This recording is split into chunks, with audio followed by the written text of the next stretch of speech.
Sure.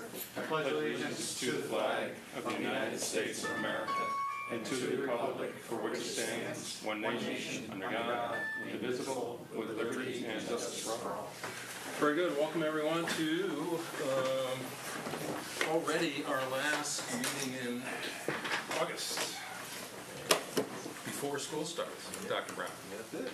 And we will deal with items that need to be dealt with, and then get to hear about what some folks did on their summer vacation, and we'll get into that a little bit. But Brad, do we have? Yeah, I'd like to offer a couple of changes to the agenda. On the consent, 7A, B, C, and D. I want to pull those from the consent, move those to school district business, so they would become, if we could make those 11A. And then I want to add to those two supplemental personnel reports dated today, one of which is administrative and instructional staff, and the other one is paraprofessional staff. So move all of those to 11A, and let summer professional development become 11B if we could. Right, we'll deal with our voting on items before we get into the update. So that's great. So it's pulling all of 7 from the consent, moving it to 11A, Okay. and then adding 2 supplementals. Without objection, we'll make it so. And this is a public comment period, so we're more than happy to hear from folks, and glad to do that right now. We have one name on the list, Cindy Kramer. Thank you. Thanks for the opportunity. So I'm Cindy Kramer, and I teach social studies at Boyden. And I'm here with my partner in crime, Sarah Gregorov, who's a speech and language therapist at Cuba Heights. And we're both very active members on our district green team.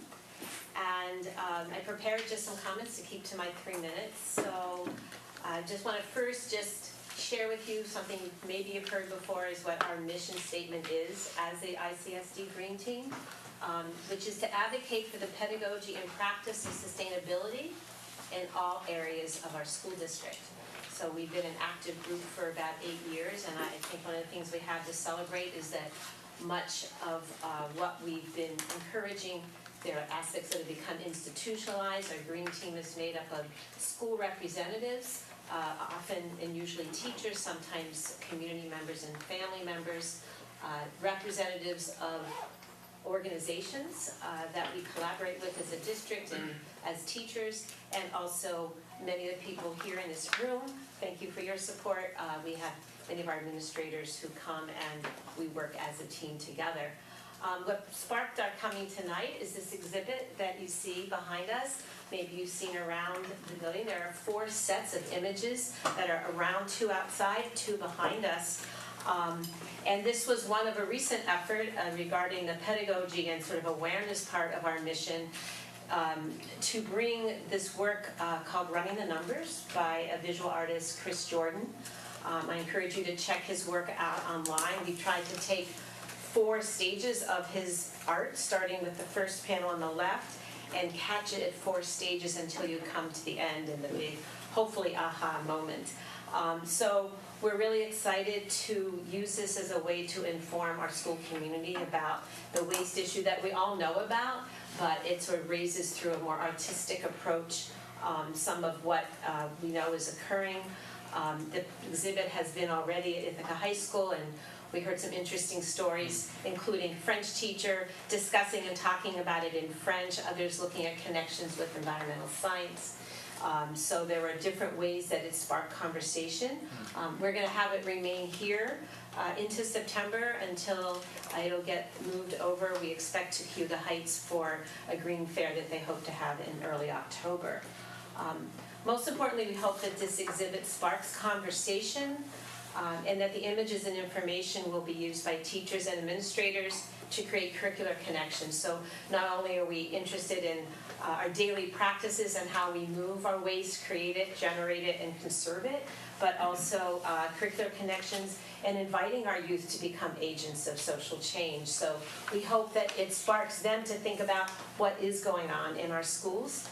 We think they might be able, they've done this in lots of situations, but we encourage them to explore questions such as how do we generate our energy and how do we conserve it? What is the best way? As some of us have been actively talking, I know, about how we're dispensing water in our district right now to have that drinking water accessible to everyone. What is the best way to do that? And there's actually one of the panels, coincidentally, these were selected prior to the water situation. That gives a little insight about the use of cups and such. What can we do to limit our electronic waste? That we shouldn't forget that that is not, while it may be invisible, there are some serious implications of everything that we use. And possibly the most important question that we encourage and continue to encourage our students to explore is, why does it matter? As you know, there are many ways that the school district has already been responding to sustainability issues, including establishing compost and recycling procedures throughout the schools, and many of the energy initiatives that you are all part of supporting.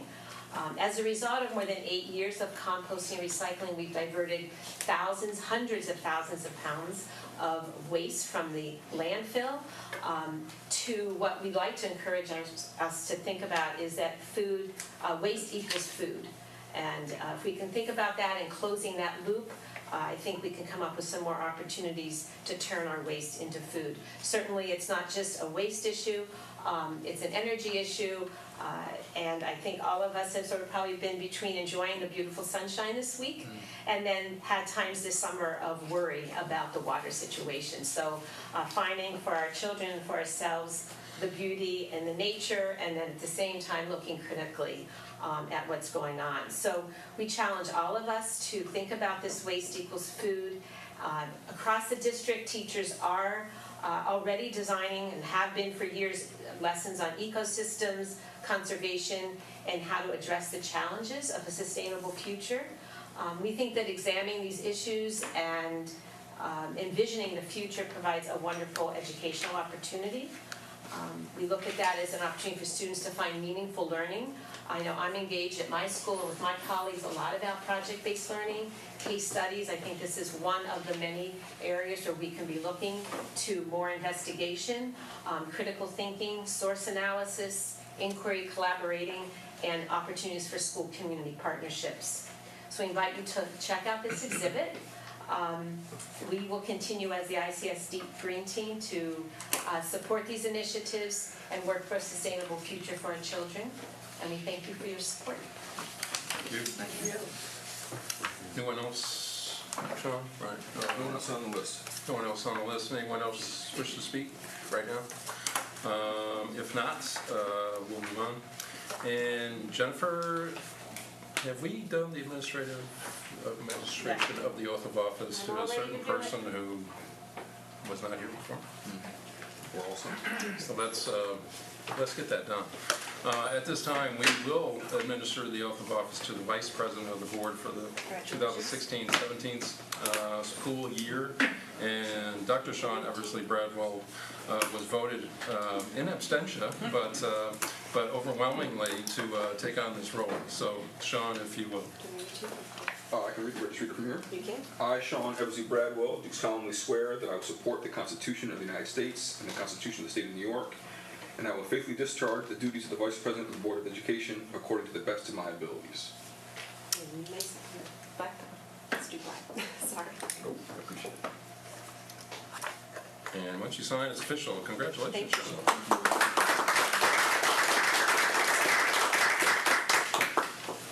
We're always happy to tie up loose ends, and you're a loose end, so that's great. So board responses to anything going on immediately that we need to deal with, you want to talk about? Thanks for those. Sean, Elder, go ahead. Whenever we have a teacher sit before us, I think it's incumbent on us to thank them, one, for coming and point out their brilliant use of the classroom. So Cindy, I've always admired what you do with the kids, and you'll see me again this fall. And if you guys actually want to see what good teaching looks like, I encourage you to visit this woman's classroom. Thanks, E. Anyone else right now? Well, if not, it's a beautiful night. We're going to keep moving and move on to the consent agenda, which is lengthy. I'll move the consent as presented. Second. Second by Pat. And speak to it, Brad. Sure, as usual, we've got a number of folks to thank. I see we've got a Triad Foundation grant, Howland Foundation, IPEI, the PTA at South Hill, so we appreciate those. There's also a grant from U.S. Department of Housing and Urban Development for a case management program. We had that on our agenda previously, and then accepting the money now. You'll also see, I'm sure you all read the whole 49 pages or whatever of the refunding bond resolution. We'll be refunding some of the debt from 2009 and 2011. It's going to produce a net present value savings of $1.6 million to the taxpayers. It'll be the first 3 years the savings are small, and then it jumps to $300,000 a year. We get about 50% building aid, so half of that is to the benefit of the local taxpayer, half of that's to the benefit of the state of New York. So just to let you know, that's there. That's part of our ongoing effort to ask our fiscal advisors to reanalyze everything every 6 months so that we don't miss any opportunities on that. And then you'll also see a resolution on the lease purchase agreement. This is part of the EPC, Energy Performance Contract. This is finalizing the financing for that. That's been finalized at 1.99%.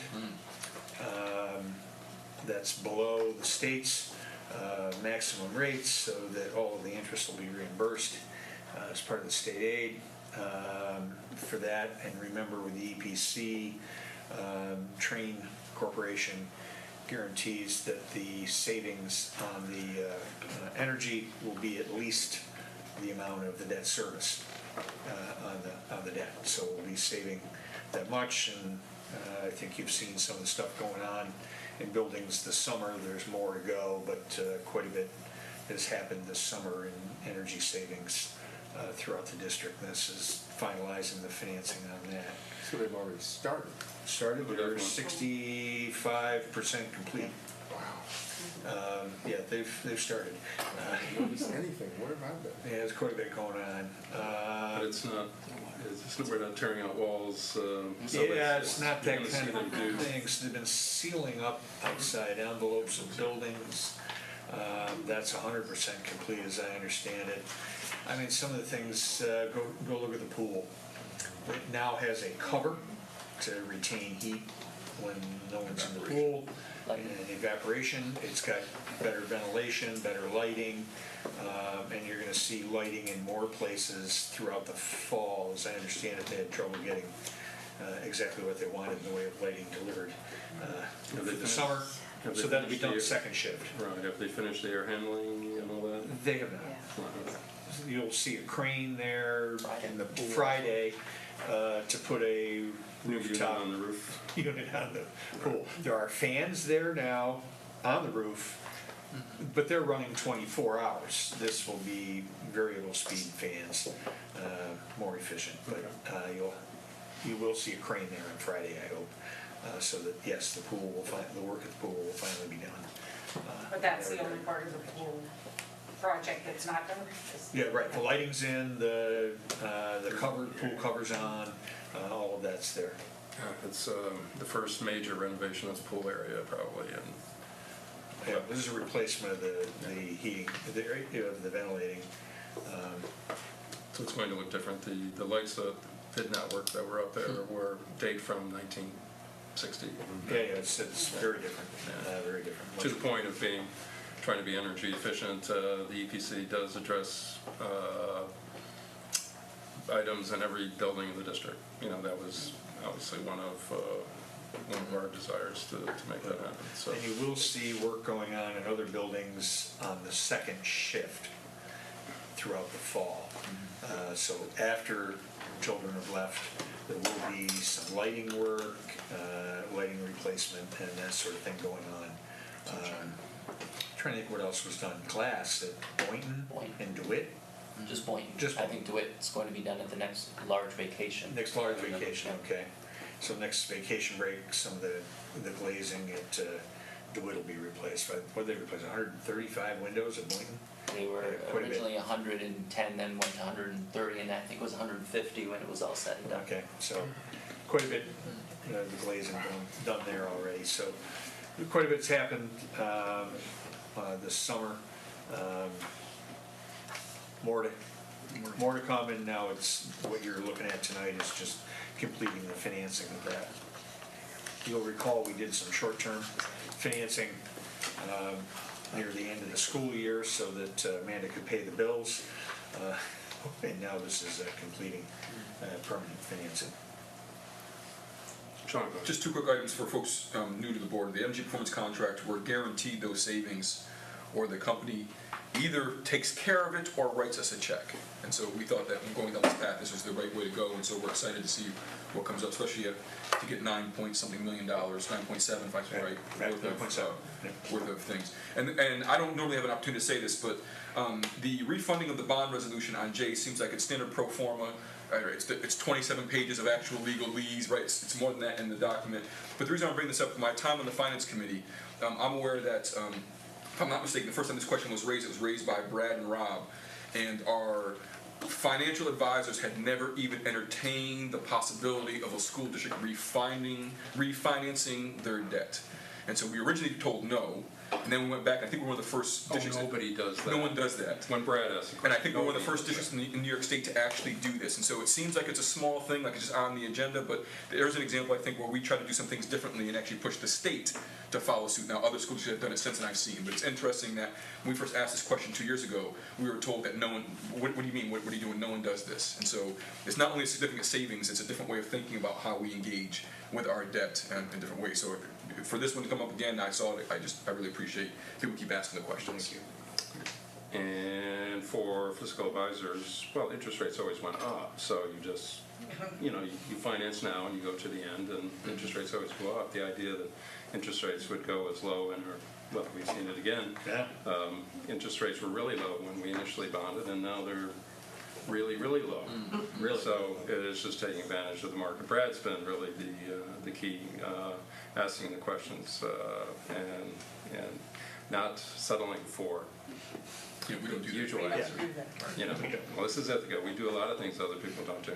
So it's been it's good for the taxpayers, good for the district, because we can spend that money on other things. Typically, we prefer to spend money in the classroom with students. So other things, Brad. No, I think that was everything else. I think as you've seen before. It's Let's see the tax warrant. The tax warrant here. Well, I better, yeah. I thought maybe you'd want. Yeah. So let's see. When folks voted in May, we told them the tax rate was going to go down a few pennies from, what was it, 1809 to 1803 or something. It was what our projection was. Happy to say it's going down 50 cents, 1,000. To 1767 1,000 from where it is now. So unlike many others, if your assessment stayed the same, your tax rate, the school tax pay is actually going down this year, 2.67%. Now I can't control people. We don't control people's assessments. So if their assessment went up more than 2.67%, then your tax will actually go up. But to the extent that your assessment stayed the same, your tax will go down. So pretty unusual situation, but we're happy about it, and we'll see if we can repeat it. And thanks, Brad. There was a lot in the consent, and just thought we should address that. Anything else we need to? I think that raises an interesting question about whether or not the renters know that information. If they're the landlord's assessment did not go up, and they're trying to hit you with a $400 increase in your rent, there should be a conversation. So I hope people get informed and try to educate themselves. Good point. Anything else on consent right now? Move seconded. Anything? You good, Chris? Good. All in favor? That's everyone for the consent, minus the items that we're going to talk about in a minute. So we're good? I think we're good. So, Dr. Brown, even without a sticky on my agenda, I know that it's your slot, your time, and it's good to see you, Dr. Brown. Good to see you also. Thanks for the opportunity. A few things I wish to plug for the folks watching and in the room. Things that have happened and some things that are going to happen. We had a fall kickoff for sports on Sunday. All student athletes and their families were in the Cope Auditorium to hear from David Hanna and some other folks from Tompkins County Drug Alcohol Council as well about what it means to be a student athlete in the City School District. A great conversation. David Hanna did, I wish he was here, I would say, he did an outstanding job framing what we're trying to do here. He also unveiled the new logo on a t-shirt. So you'll see some young people around town now with the new logo and our new revised colors walking around. So any day, just stop by the fields, open invitation to check out some practices. Everyone's there.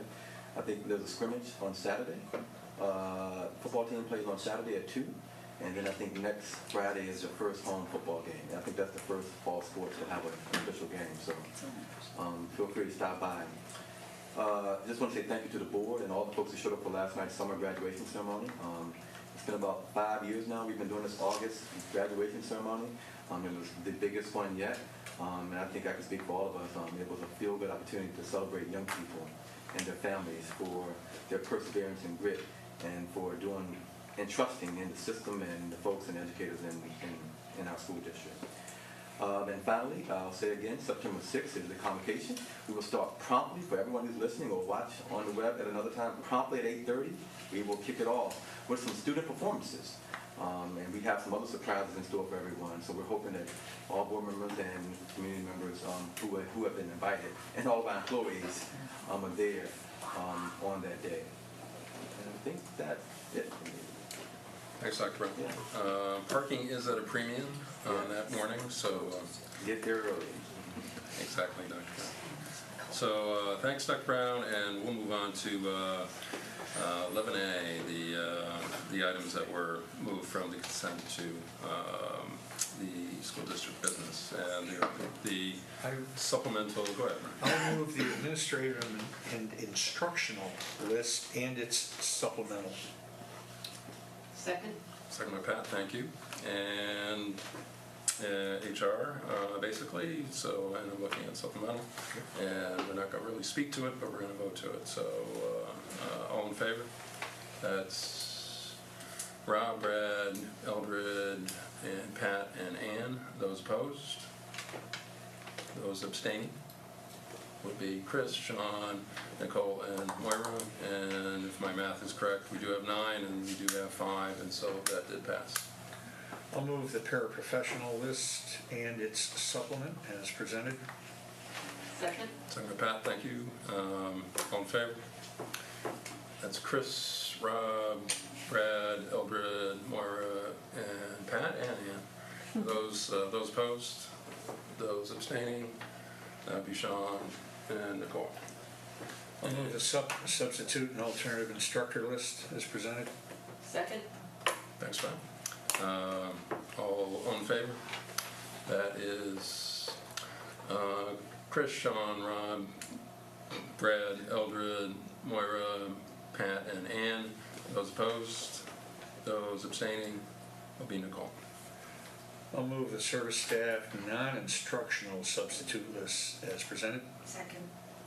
Oh, I just said. way to get it under the wire. So, Crazy, right? move seconded, and Jennifer got that change in a second, I guess, right? I'm writing it down and I'll catch up. Okay, all right. So, all in favor? That's Chris, that's everybody, that's an easy one. Can I actually have them as separate not as a single, not just A, but A, B, C, and D. So that's fine. And then A, B, C, Yeah, and however D. you want it. Sure. Yeah, that's fine. Yeah. To reflect in the minutes, that's fine. Yep. Great, thank you. Is that it? That's it? Okay. You good, Jennifer? You've I got have that? it written down, okay. Okay, good, all right. So, thank you, Jennifer, for handling that. And anything? Good. So we're gonna go on to really the district business tonight, talking about summer professional development update, and Letty and friends, or Letty alone. But my friends help me. I'm just a speaker, so it really has been a team effort, continues to be a team effort. I'm going to just talk about summer professional development as well as just our plan moving forward for the year around cultural responsiveness work. I was at EILC, their advance today, and we had a lot of good conversation there. So it was a good day. We've been talking about that. So I just want to remind you of our mission vision. This is our vision for all learners. Inclusion is at the heart of this, which is why I put the inclusive words there in red. It's just my reminder. I always like to start with that. Then I want to remind you how our professional development program is directly tied to realizing this vision. So we have the vision in the middle, and it's at the intersection of those important areas. And what we know is that we can move things forward a little bit by doing one or two. But we can really only realize that engaged, empowered education for everyone if we are talking about community culture, curriculum, and instruction. And we're really looking at the intersection of those. Okay. A second reminder, because I came to you in May and talked to you about this, that the specifics of our PD work that you can see there are in the intersection of those three areas. We talked a little bit about some of those strands. Those are our four big strands that we really are focusing on. We've focused on since the spring. This summer, I'm going to talk about specifics in a moment. We started talking about co-teaching for inclusion with our admin team this spring, and we are expanding that into the whole district this fall. You heard from Susan Eschbach this spring describing how she's really shifting her entire school to a co-teaching model and really working hard. She's been developing that for the last year. So now I want to give you a quick review of one more, and one more. One more, sorry. We did a little too many transitions. So this summer, we did, no, it's perfect. This summer, you'll see in red, we had over 800 staff attending workshops. So we offered over 300 hours of workshops this summer. These things that are coming up are titles of workshops. The top titles after the train the trainers are really the intersection pieces of curriculum, culture, instruction, and community, we had a train the trainers session. We had two of them, and we actually really are expanding that because we're finding that number one, having teachers train teachers is very effective. Number two, having them do it in a way that models how we think we should be working with kids is twice as important. So we invested funding in paying the trainers to come in and be trained in here's how we have the learners do the heavy lifting. It's not going to be a sit and get. We worked hard to say that they were not presenting, they were facilitators. They were facilitating their colleagues' work. Some of the most exciting ones were the ones where the teachers that were coming said, oh, I don't know if I should do this. It's not perfect. So that's exactly what we want you to do. So the W for Waves, that is a first grade case study that needs work. But it's a great start. And so Lori Paddington facilitated a work session where they looked at the case study as it is and said, how can we make this more inclusive? How can we make this more culturally responsive? So, and then gave time and space, safe space for folks to work on their own ideas for how they can work in an inquiry-based, project-based way that's inclusive and culturally responsive. So Lori Paddington and I had probably hundreds of emails before her workshop, because she was saying, it's not great, it's not the best. I said, that's, you don't have to be polished to talk to your colleagues about what your thinking is. So that's just one example. This also isn't only some of those 300 hours. It was what I could fit on a page that you could still see. The second half, where there's a little break, we're really geared towards sections, but making sure that we were talking about all the intersection as well. So the Therapeutic Crisis Intervention, you've probably heard of as TCI or TCIS. We had as many sessions this summer as I could get facilitators to do. So again, these are district employees, mostly social workers and psychologists in our districts who are trainers. And I begged them to add a fourth session so we could get 20 more people in. There's a session going on right now. Well, not right now, this week. They're not there now. It's a 4-day, 5 hours a day. They have a test at the end of it. It's just a test that we've learned. We've had a majority of paraprofessionals coming to that, and in part that was a result of the latest contract we had with our ESPs, where they do get some pay for coming to workshops during the summer, and it has really helped them be able to say, okay, I can afford childcare now, if you can pay me some, and we're not paying them a lot, but we're paying them something. So we had great representation there. You'll see that 2 of them, the Blueprint for Inclusive Schools Conference and the Project-Based Learning Conference, were out of town.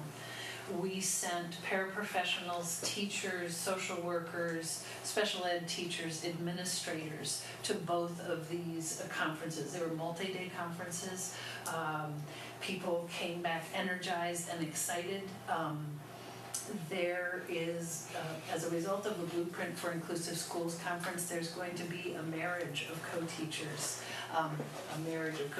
At one of the curriculum days in one of the elementary schools, because the principal came back so excited to consider the relationship between teachers. And so she is really just playing up the idea that you have to make a commitment to this, and it's not about 2 people teaching, it's about a relationship, and then it's the relationship with the kids. So this is just an example of some of the work that they did. I do also want to mention that we also had bus drivers and I believe some custodians and cafeteria staff at least the Therapeutic Crisis Intervention. We also have some coming to the responsive classroom session that are this week as well. So that is an overview. I have a little bit for the fall, but before I go to that, do you have questions, comments about the summer work? Well, first of all, it sounds really exciting, so I'm thrilled to see where this all Still went. going on. And no, it's really great. And I'm really excited that you involved the paraprofessionals in the training. For me, that's just really fabulous. And just because it's near and dear to my heart, I see artistic process as a method of inquiry. I just would like to, if you could just elaborate a little bit.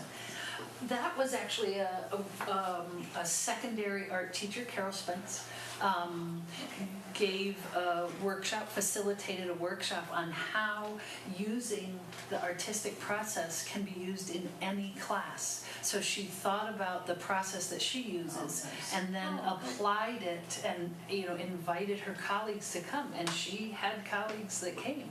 And she was another one that we had a lot of emails. She's like, is anyone going to come? Is it worth it? And we talked about the description a lot. How do you describe this so a science teacher will come? And so her description, I think, I didn't want to use the paper, but if anyone's interested, I can send you electronic descriptions of these. The descriptions are so rich because we actually spent a lot of time on how do you describe this to your colleagues. So that was a part of our Train the Trainer. Nice. Go ahead, Yvonne. Is there any survey after to ask the teachers why they chose whichever workshop they chose? Because I'm wondering, with all these different options, thinking about what a specific teacher may need to, what their weakness may be, how do they choose? Is the principal doing the evaluation telling them, this is where you could draw in on, or is it just like up for grabs what they choose? It is up for grabs for what they choose. We let them choose whatever they want. There is a survey, and it is an electronic survey, so it's on a spreadsheet. So almost 800 people have done it, so I haven't looked over the spreadsheet yet because we have another week and a half of workshops. But at the end of every workshop, that was part of our Train the Trainers, they had to give 20 minutes for people to fill out the survey, and it was really a reflective survey. It wasn't just, did you get anything out of it? It was, why was this important to you? How do you think you can apply this in your classroom? How do you want to be supported next in this? And that is going to be a huge part of what I do when all the teachers are their first days of school. No one wants to do PD then, so I'm going to look at all that summer response and say, so how do we work this fall so that the artistic process as a method of inquiry is supported throughout the year? So that's a huge part of what we do, is look at what people thought about it. I know you haven't gone through the survey, but throughout this next upcoming year, have you thought about how you will do some type of check-in with them to see if this is helping them going into next summer and thinking about offering these again, if it's actually helping them and they're actually applying these tools? Yeah, I actually have a wonderful technological way to do that, and I do actually bug teachers sometime with it through my learning plan, which is where people sign up. I can go into any workshop at any point, even after everything's been set in it, and I can send all the participants an email. And I can say, hi, just checking in mid-year how that's going. I do that a lot to ask people to, one, give me follow-up, but also to turnkey things. So I say, I noticed as a science teacher you went, I'm going to just keep going on this, the artistic process. Would you mind going to DeWitt and talking to the science teachers there about your experiences in that workshop? And so I really actually exploit that a lot. And people say, how did you know I went to that workshop? I said, I know everything. So yeah, that is something that I do a lot, and it is one of the reasons why we did a second summer of teacher-led, because last year the responses were, this is amazing, it was so great to be able to talk with my colleagues and pick their brain, so we just said, well, we're going to keep doing that. It was an easy one from the feedback, sure. And more than Vinny.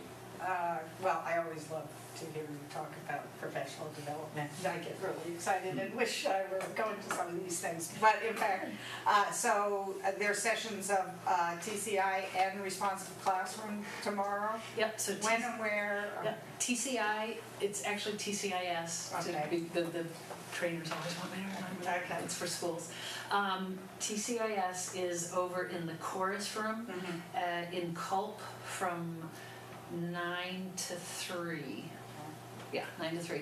And then Responsive Classroom is over in the Learning Hub, which is what we call it at Hancock Street now. At Hancock Street, and that is from 9 to 3 as well.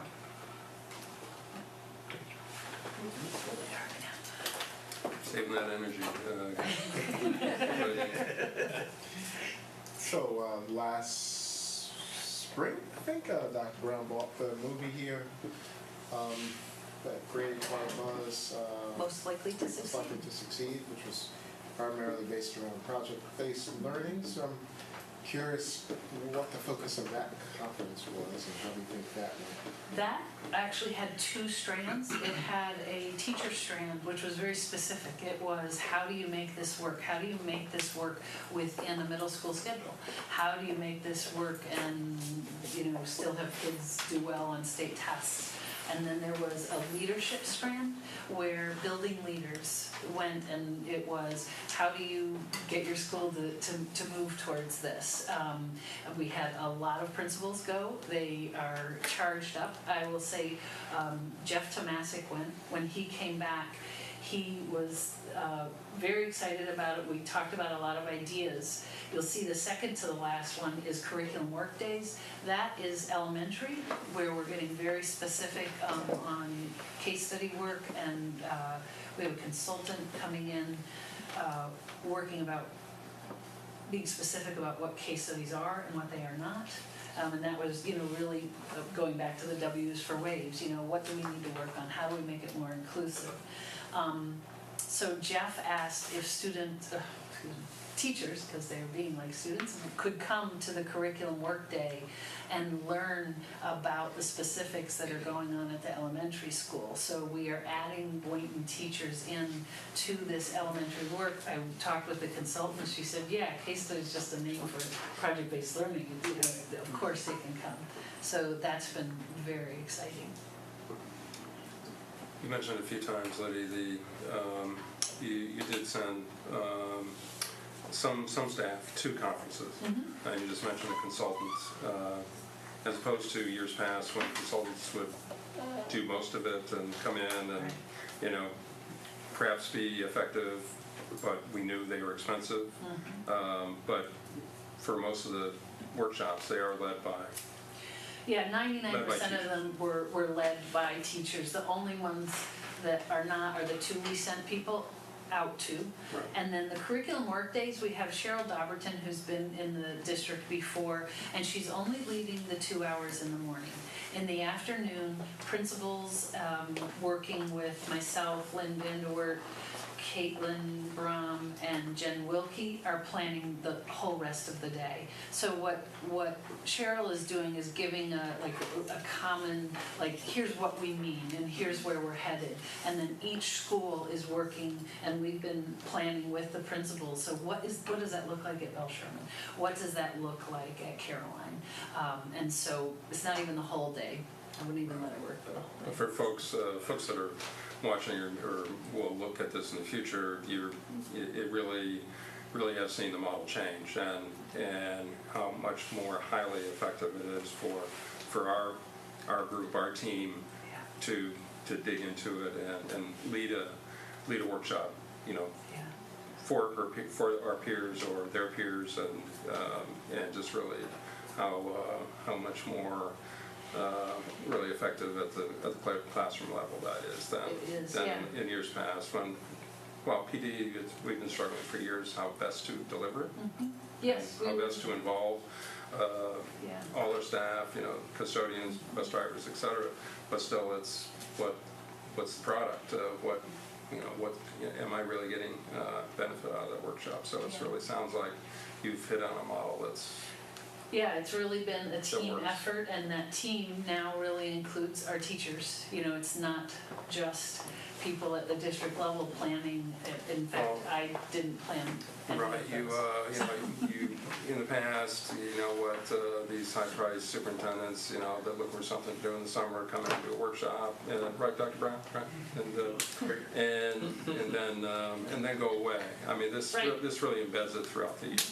Not to give superintendents a hard time, but they have to live too. There are other consultants. Yeah, Right, there's a name for that. It's called SECO work. Sweet. Drop. I just have one other short question. You mentioned you have 800 staff. Are those new teachers staff? Do you have people that had not participated in prior years that are participating this year? I think the biggest group that hasn't participated are the paraprofessionals, and that's just been phenomenal. In fact, overwhelming, which is why I had to beg the trainers to do another series, because I had to almost immediately say that we had a wait list, and we had 2 sessions set up, and so I had to get more sessions, and I still had to turn people away. But we also have had more secondary folks, I would say, because we had a lot more secondary folks facilitating workshops of the work that they're doing. Okay. I'll just talk about one other shift that we made. The lesson design days were two-day sessions, and if secondary folks put in a proposal for secondary curriculum work, we've done that every year, we have a chunk of curriculum money for that, they were required to come to 2 lesson design days, and there was a little bit of grumbling about that because they were, there's still sort of a culture of, it's sit and get. Well, they came to these lesson design days, and we held their attention for about 20 minutes, and then they spent the rest of the day working, and we hired 10 of their colleagues to be consultants. And the only deal was we thought that we were gonna have to do it this way, that you had to talk to at least 3 consultants during the day, because we thought we might have to hold them accountable. The consultants were like, this is crazy, I can't get to everyone. So we had teams of teachers, we had, the global group there, we had a math team there, we had a first grade class there, we had some pre-K teachers there. And then we had like a special ed teacher, a high school math teacher, Lee Ginnenthal was there, and just all sorts of people, and their job was to come around and ask good questions. Can I elaborate on that? Because Yes, I you were showed there. up for one Yeah. of those sessions as one of those high-praised superintendent consultants. Frankly, to steal some ideas, which I've done. I mean, for the schools, I've stolen ideas from our staff to use for my own benefit.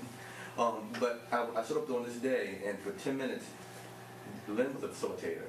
She literally talked about the vision and the mission. And I then waited for someone to stand up and lead the session, and that didn't happen. I mean, we had educators all just split up into smaller groups and began on the work. And what shocked me that day is the folks who were the facilitators and the leaders of the groups were folks who 3 years ago didn't want to be a part of this work. To see those folks now in the culture shift. I mean, there were secondary folks. I mean, a lot of folks all over the country have thought about our case study work as just an elementary initiative, which is great. And people have said, oh, it's an elementary thing, will never happen in secondary. But that day, most of the folks leading the work and the best lessons designed, from my perspective, I sat in on the secondary group. It was just powerful to see that. And again, to see the culture shift. And we never mandated this. I think it's important for us to note that I've learned a lot about moving organizations, and where I've been in my career, we've always had to mandate something like this and pay everyone and say over 3 years everyone has to go through this thread of some sort. We didn't do that here. We actually just put it out there, we showed best practice, and we showed the impact on young people. And that's what led our educators to now do this pretty much across the board. So I want to commend you and then all the educators who've been a part of it. I've never seen anything like it. I think the culture has shifted. Yeah, we had a waiting list for that as well. If we, it was just, we packed Hancock. I do want to say one thing we did after lunch, we did ask them to do a consultancy with another group. So just take 10 minutes, talk about what you're doing, and then let them ask questions. And we had secondary folks meeting with pre-K folks, and they were finding commonalities and answering questions and asking questions, saying, "Oh, and you do that?" And so it was really powerful. No outside consultant could come in and do what I saw. Period. No one can come in and do that. Nor can I recreate it.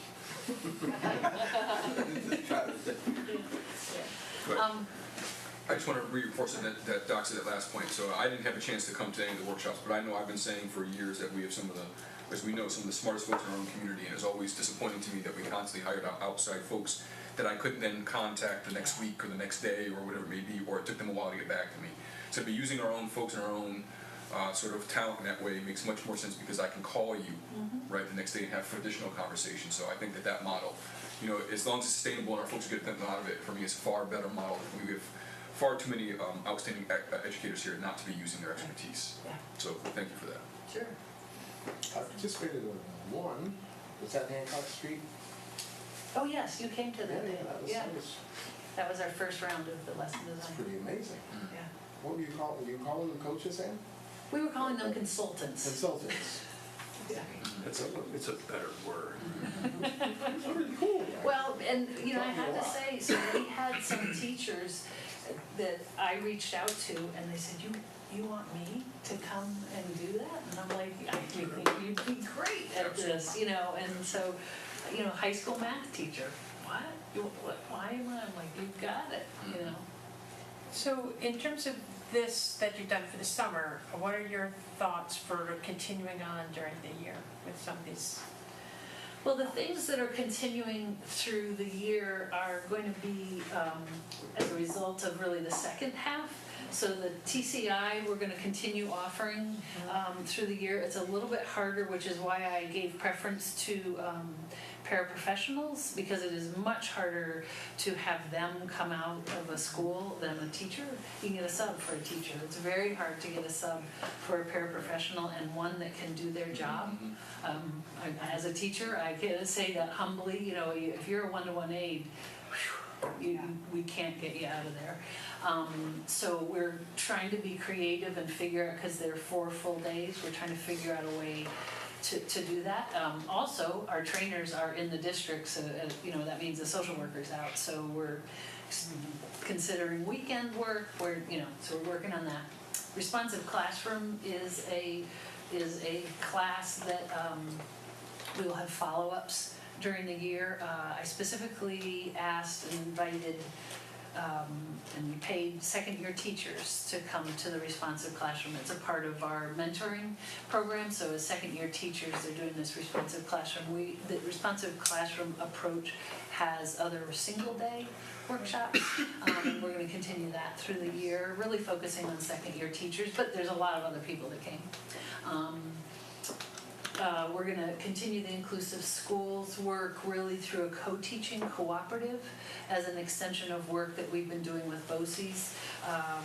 This really started from our elementary ENL principals saying they wanted to focus on co-teaching with ENL teachers.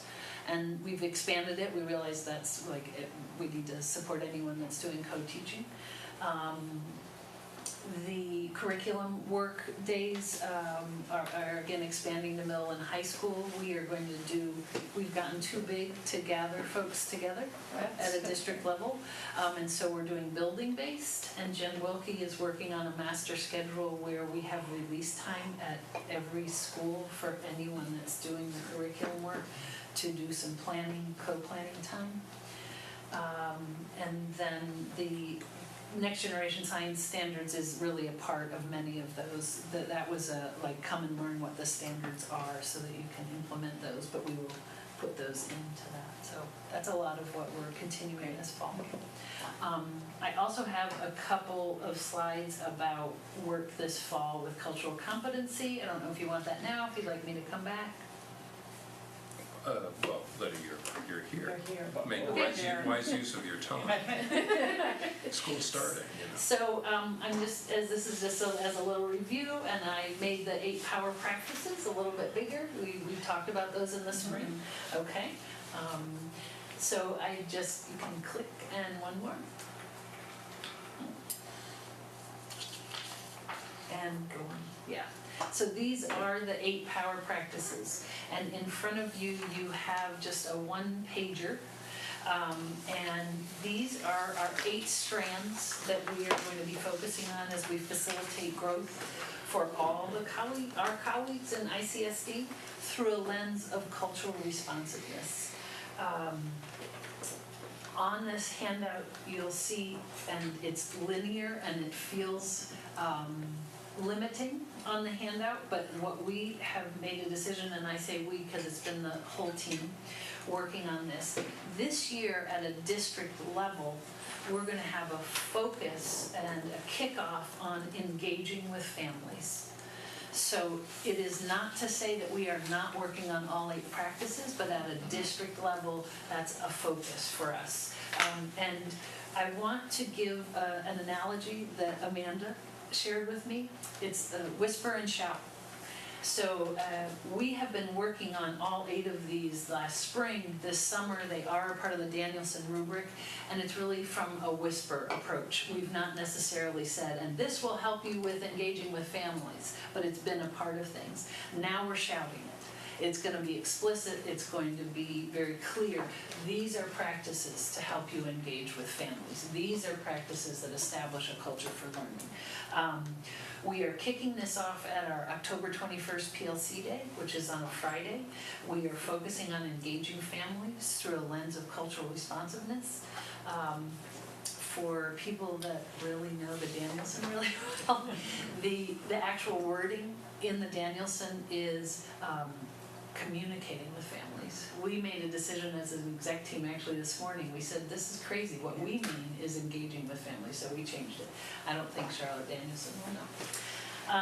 So this is our intentional effort for the year. There will be many other opportunities that I spoke to develop instruction that's culturally responsive throughout the year.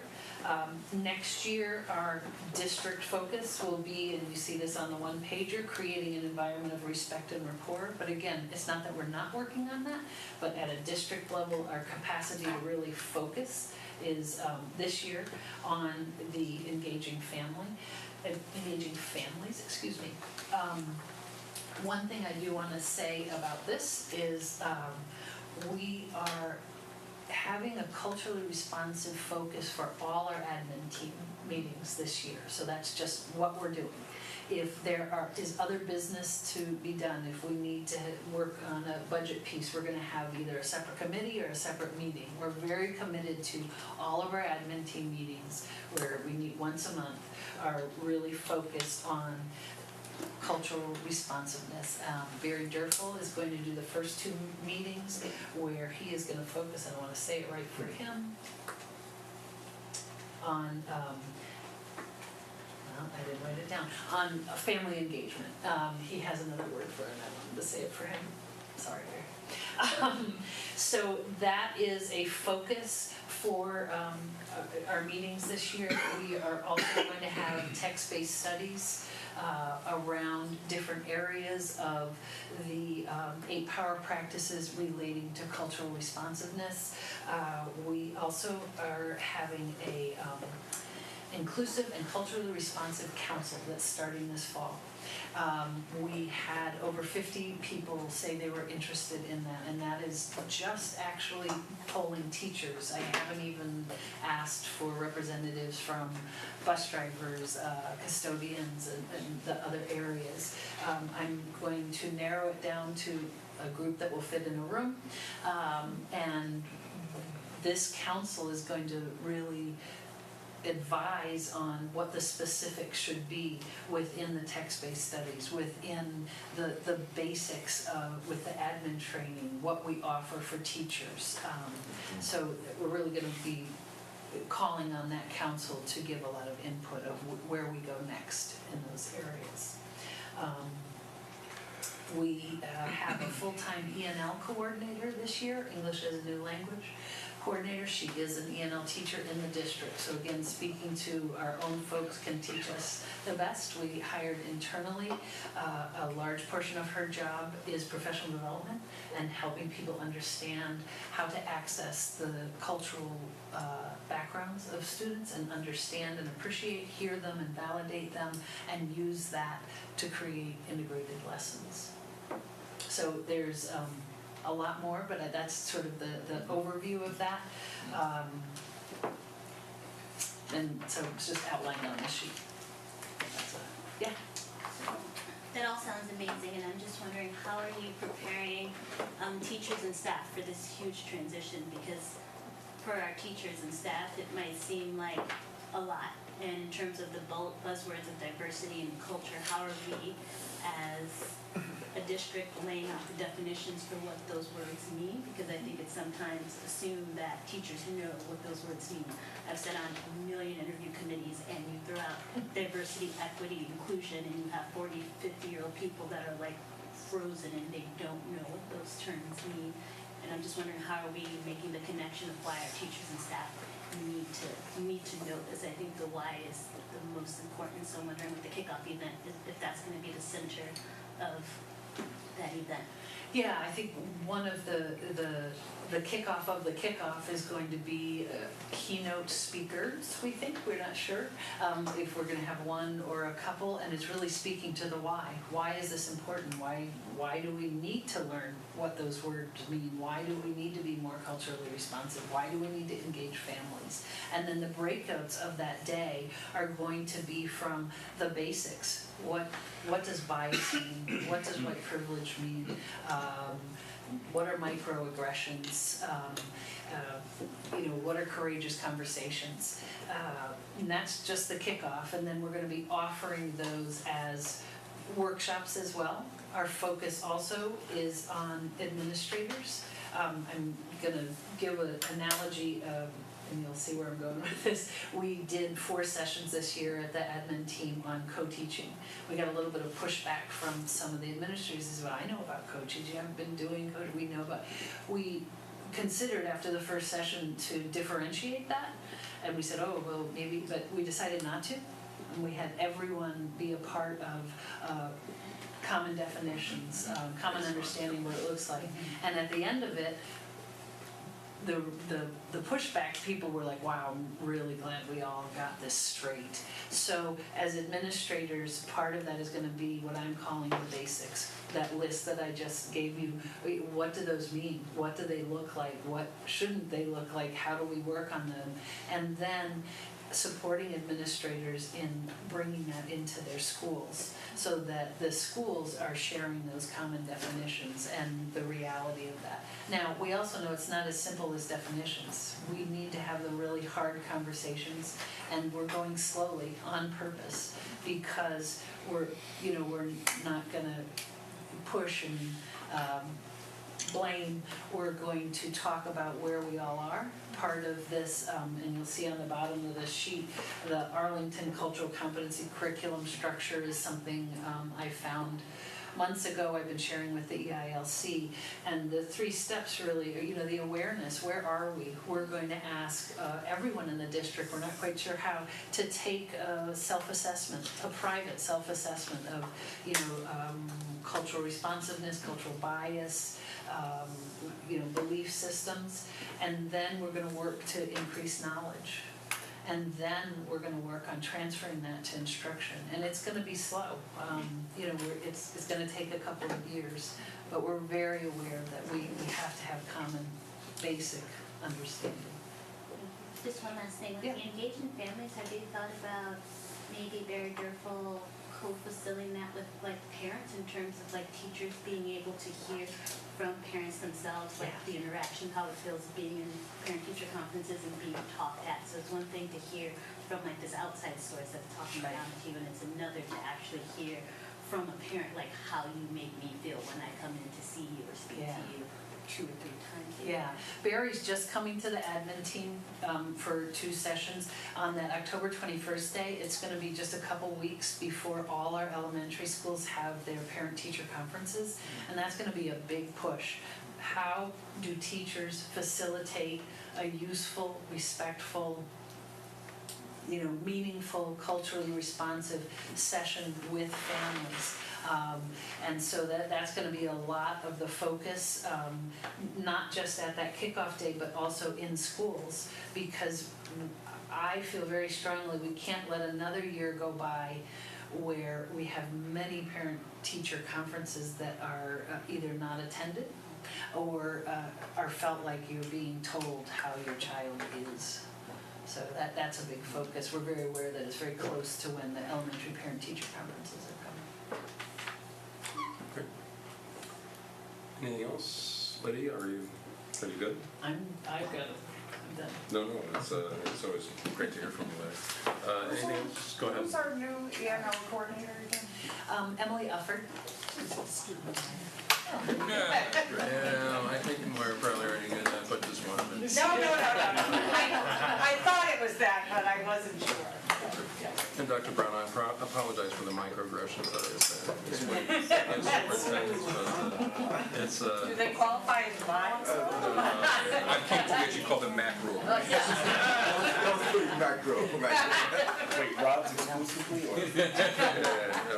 We like to give superintendents a hard time. Yeah, there you go.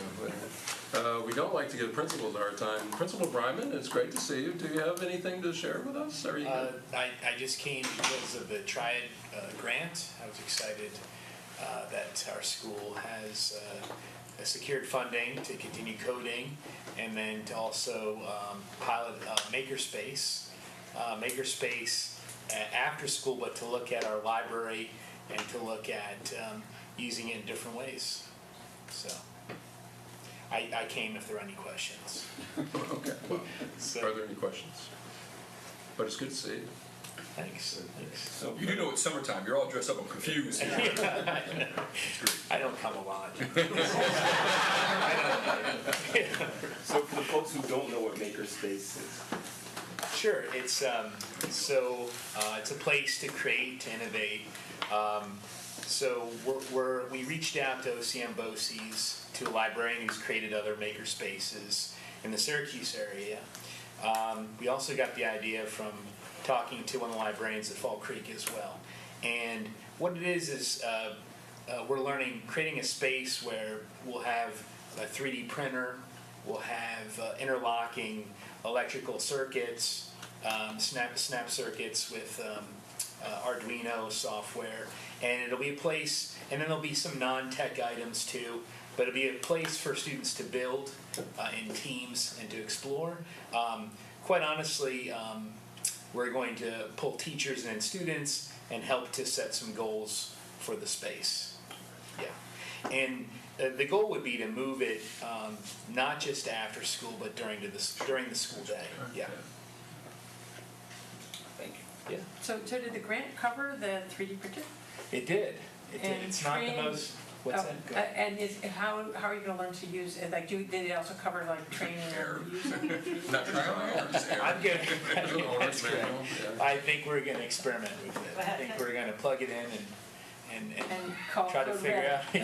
That's the Try whole to, idea. right. We're going to, all kidding aside, the librarian from OCM BOCES, he has like a blueprint for creating a makerspace. He's provided some guidance. He has, his job is to set up makerspaces in area libraries. He has a vision, he has goals. We're not going to steal all that, but certainly we're going to look at those materials. When you're ready, I would love to come. Sure. See. Yeah, we'd be happy to do that. And I'll share some articles with the board about some other makerspaces in this movement. It's a pretty big national movement.